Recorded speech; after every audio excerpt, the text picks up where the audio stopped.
wabarakatuh. Perkenalkan, nama saya Miftah Jana dengan NIM A2412306. Pada kesempatan kali ini saya akan menjelaskan tentang ekipartisi energi. Nah, materi ini penting untuk memahami hubungan antara energi, suhu, dan gerak partikel dalam gas. Nah, adapun pengertian ekipartisi energi ini menyatakan bahwa setiap derajat kebebasan partikel memiliki energi rata-rata yang sama besar. Artinya, setiap cara partikel bergerak akan menyumbang energi yang sama.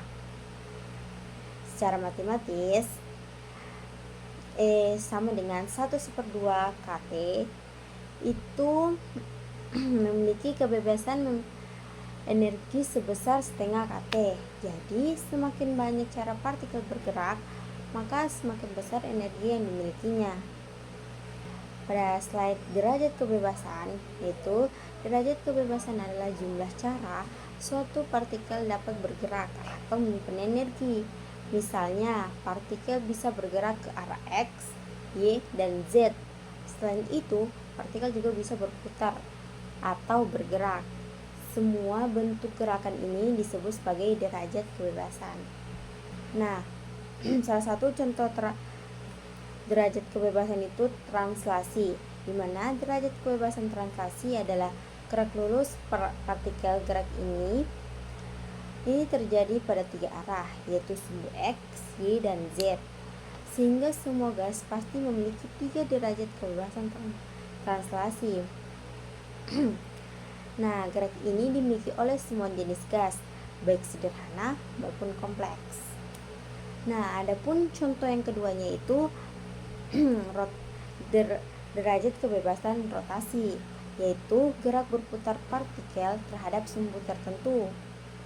Gerakan ini biasanya dimiliki oleh molekul seperti gas diatomik dan poliatomik. Jumlahnya biasanya 2 atau 3, sedangkan gas monoatomik tidak memiliki rotasi karena dianggap sebagai partikel titik. Nah, pada contoh derajat kebebasan yang ketiga yaitu vibrasi, yaitu gerakan getaran atom dalam molekul.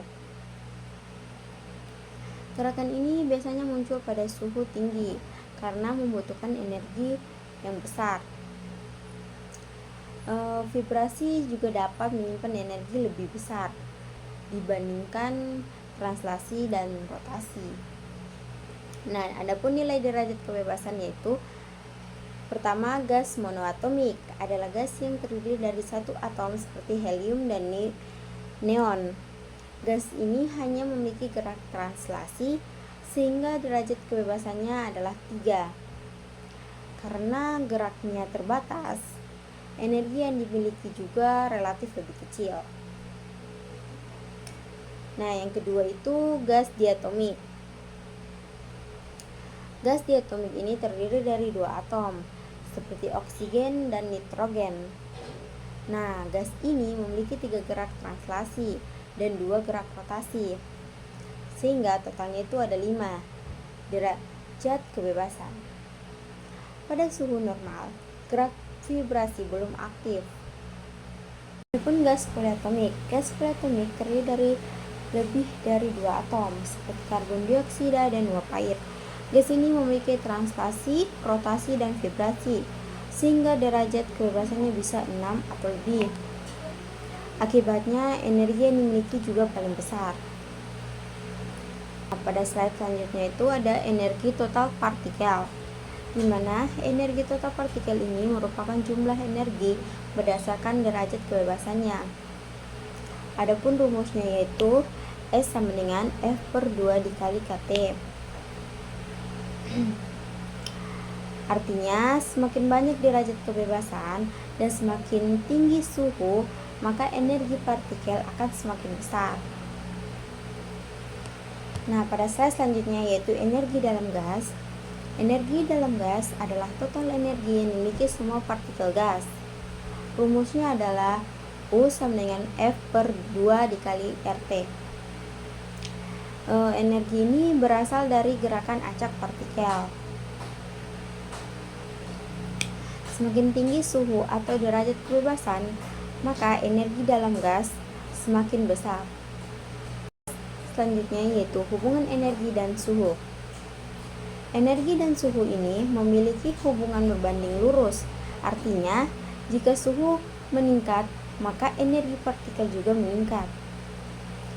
Hal ini karena suhu menunjukkan energi kinetik rata-rata partikel. Nah, sekarang kita masuk di contoh soal. Contoh soal yang pertama itu ada hitung energi dalam 1 mol gas monoatomi pada suhu 300 Kelvin.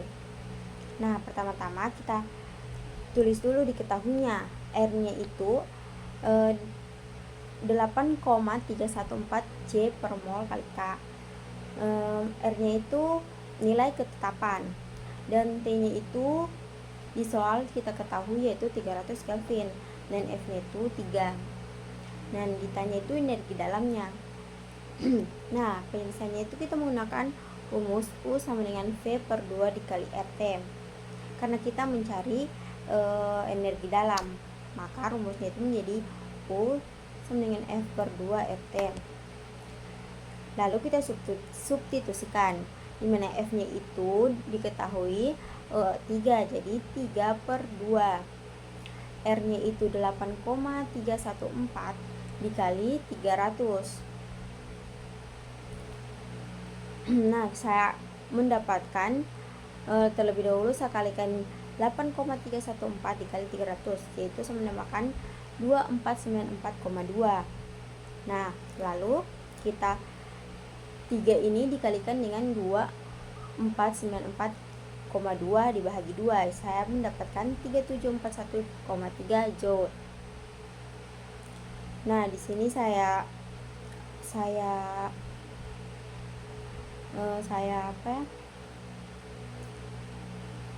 sederhanakan menjadi 3,74 kali 10 pangkat 3 Joule. Nah, kita masuk ke contoh soal yang kedua, dimana soalnya itu energi dalam suatu gas monoatomik adalah 2494 Joule. Tentukan suhunya. Nah, diketahui U-nya itu 2494 Joule dan R-nya itu 8,314 J per mol kali K dan F-nya itu 3. Yang ditanya itu suhunya. Nah, pertama-tama kita menggunakan rumus energi dalam, dimana rumus energi dalam itu U sama dengan F per 2 kali RT. Nah, setelah itu kita ubah menjadi karena yang ditanyakan suhunya, maka rumusnya kita ubah untuk mencari T-nya.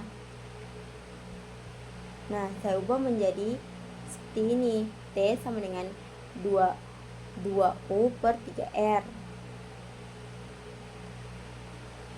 Nah, setelah kita dapat, kita substitusikan. Nah, 2 kan di sini 2 dikali U-nya itu sudah ada di soal. 2 dikali 2494 per 3 dikali 8,314.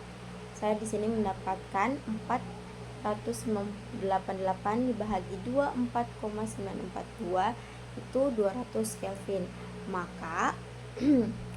Maka suhunya itu 200 Kelvin. Nah, itulah contoh-contoh soal mengenai materi ekuivalensi energi. Nah, agar teman lebih mudah memahami materi ini, teman-teman bisa ingat bahwa partikel selalu bergerak. Gerakan itu menyimpan energi dan setiap jenis gerakan pasti punya energi yang sama. Semakin banyak energi, maka energi makin besar. Nah, semakin tinggi suhunya juga, maka energi makin besar. Agar kalian teman-teman mudah pahami, teman-teman juga bisa bayangkan kalau kalian punya uang kalian dibagi ke beberapa kantong, maka semakin banyak kantong atau derajat kebebasannya, maka semakin banyak juga total uangnya atau energinya. Nah, kesimpulan akhir dari materi saya ini yaitu energi dalam gas terbagi merata pada setiap gerakan partikel. Setiap derajat kebebasan memiliki energi sebesar 1/2 kT. Energi total bergantung pada jumlah derajat kebebasan energi. Juga dapat dipengaruhi oleh suhu. Semakin tinggi suhu dan semakin banyak gerakannya, maka energi semakin besar. Demikian juga penjelasan dari saya. Terima kasih atas perhatiannya. Saya akhiri, wabillahi taufiq wal hidayah. Wassalamualaikum warahmatullahi wabarakatuh.